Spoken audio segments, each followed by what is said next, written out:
Welcome to this edition of Head to Head. I'm your host, Cam McKinney, and this is episode number 260 of the podcast. And on this episode, I'm talking about the recent head coaches who have lost their jobs in the NBA. Every year it's the same.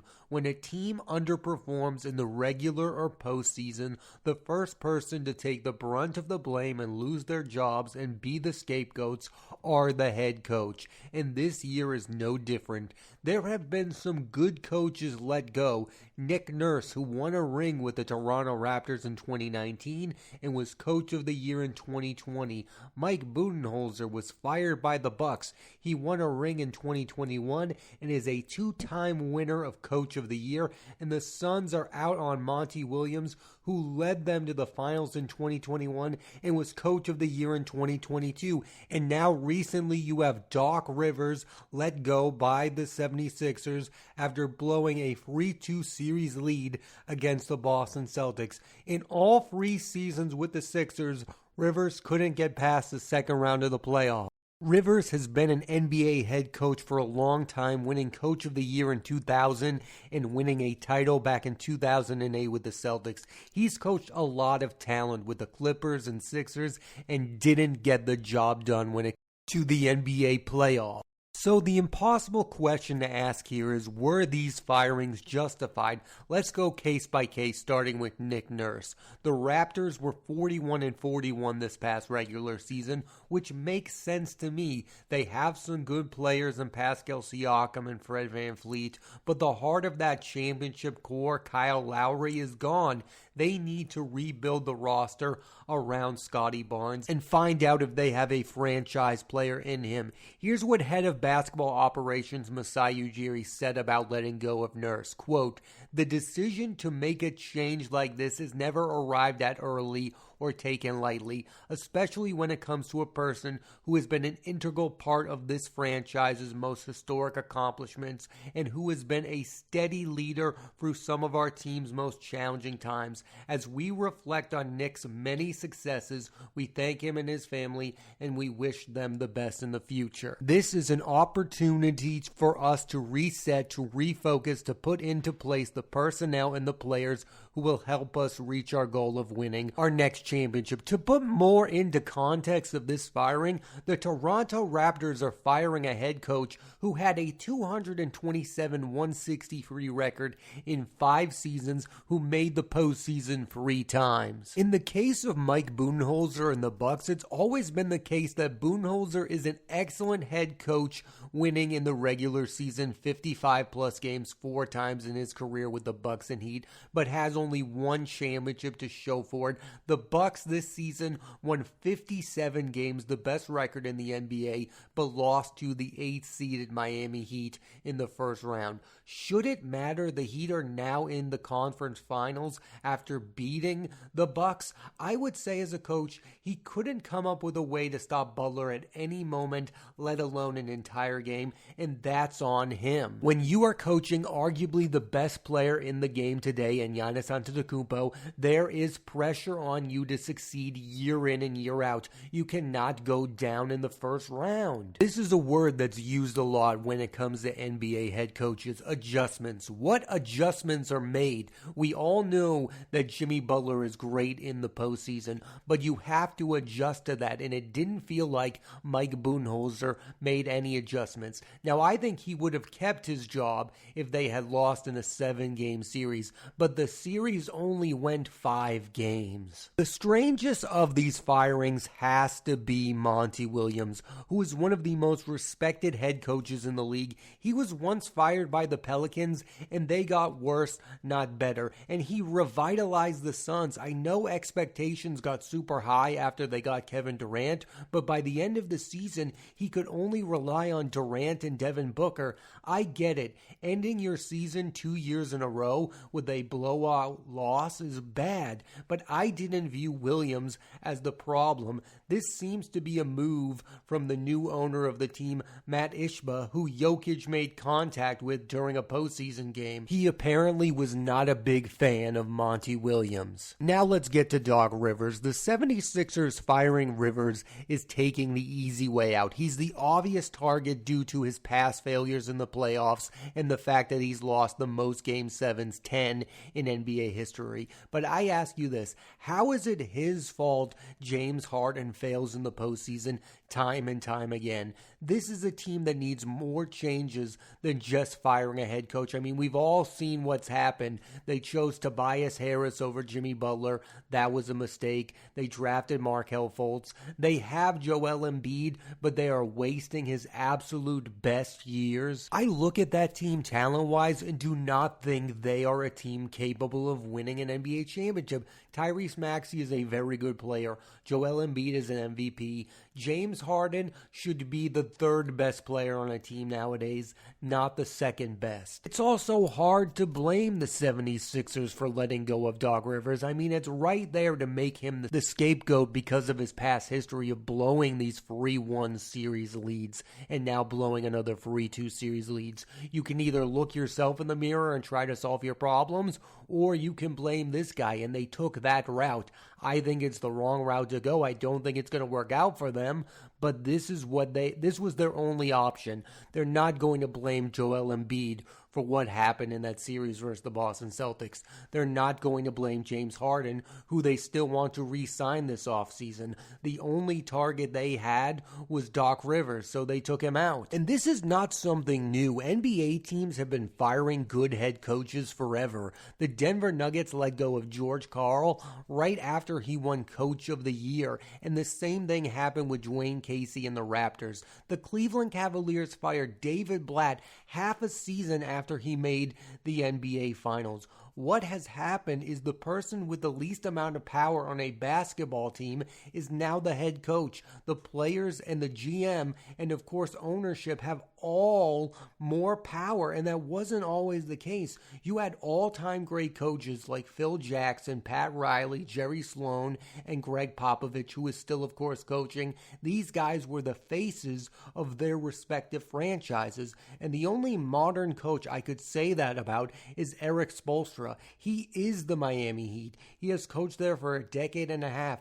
Other coaches, when they win the title, like Frank Vogel with the Lakers, Nick Nurse with the Raptors, and Mike Budenholzer with the Bucks, are all expendable. They did not even last 5 years with their teams after winning the NBA Finals. That's kind of ridiculous. I mean, they won the championship. You'd think they could make a mistake or two before being let go of their jobs. And you could say that NBA teams should hold their coaches to really high standards, but shouldn't they be able to keep their jobs during at least one down period? The Golden State Warriors were going through a rough patch. They stayed with Steve Kerr and were rewarded with a fourth NBA championship. The Heat have gone through rough patches with Eric Spoelstra, but have now made the conference finals in 3 of the last 4 years.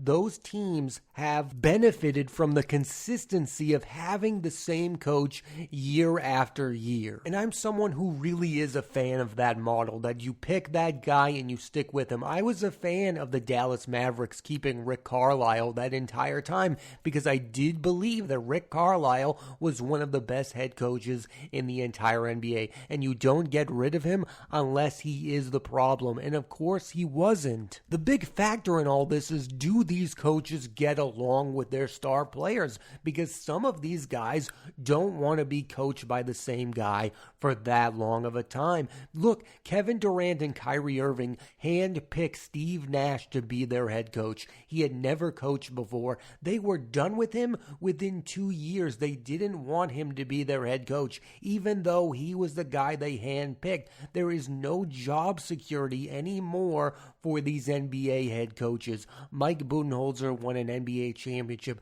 2 years ago. He is done.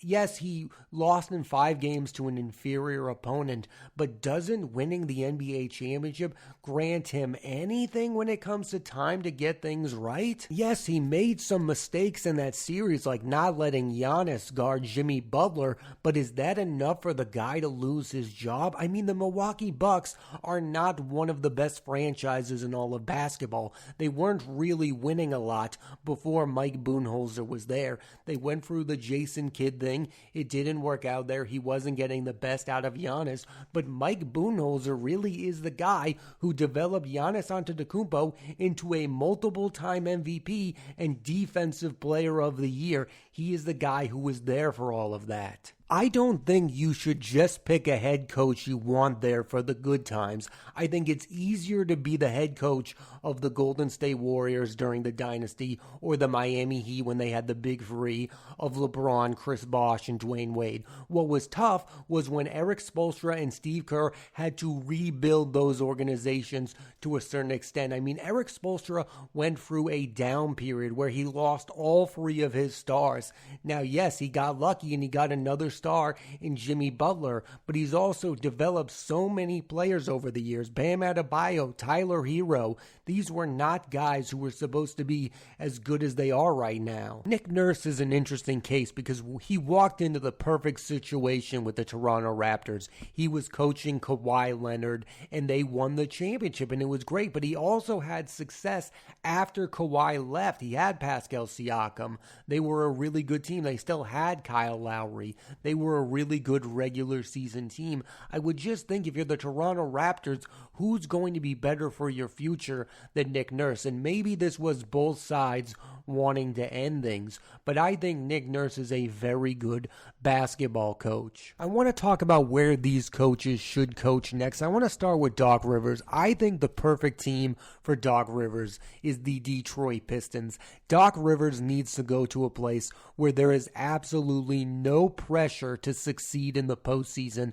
I think Doc Rivers is a good enough coach to be a part of a rebuild, and he's never really been a part of one after he left the Boston Celtics. He didn't want to be a part of their second rebuild after the Big Three era was gone. He's gone to these two teams that were supposed to have massive success in the Clippers and the 76ers, and he didn't win the championship, and now we all look at him and we all talk about the postseason. I think this guy needs to hit the reset button. So if he's going to coach again in the NBA next season, I think it should be for the Detroit Pistons, because there I think he's going to have more regular season success than one would expect. This is a guy who went above 500 with the Clippers when Tobias Harris was their best player. This guy can do a lot with a little. Next up is Monty Williams, and every team that is in contention right now should look at Monty Williams. I'm talking about the 76ers and the Milwaukee Bucks. I think this guy is an excellent head coach.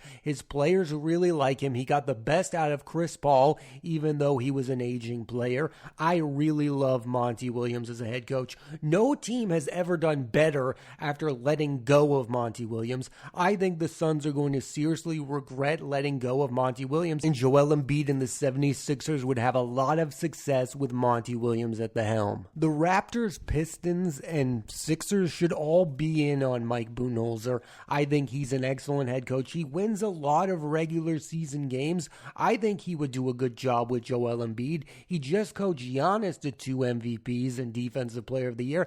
I like Mike Budenholzer. I understand the sentiment that the guy has not gotten the job done enough in the postseason, but he still does a lot. And again, he had Giannis, but it's not like the Milwaukee Bucks were a star-studded roster. I think with the right team, Mike Budenholzer is still capable of winning an NBA championship. And I feel the exact same way about Nick Nurse. If you're a team in contention, I would consider hiring Nick Nurse. I mean, he won the title with Kawhi Leonard. Again, I don't know how much credit you're giving him, but I think he had a lot of success after Kawhi left that team, and I think he is a capable head coach. But this is what's funny about the NBA head coaching thing in the NBA. It's a carousel. I mean, these guys just keep switching positions. These are all retread coaches. I mean, Doc Rivers, this would be like his 5th team if he's hired again. I think we've seen what Doc Rivers is capable of, and maybe we don't need to see more of it.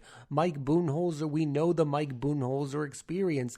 These teams should look for maybe something different, but it's hard to say if that different is going to be successful. That's why I laugh every time there's an opening and they bring up the name Mike D'Antoni. We all know what the Mike D'Antoni experience is in the NBA. He is a genius offensive coach. He has had great success with Steve Nash, James Harden, and a lot of other point guards in the league.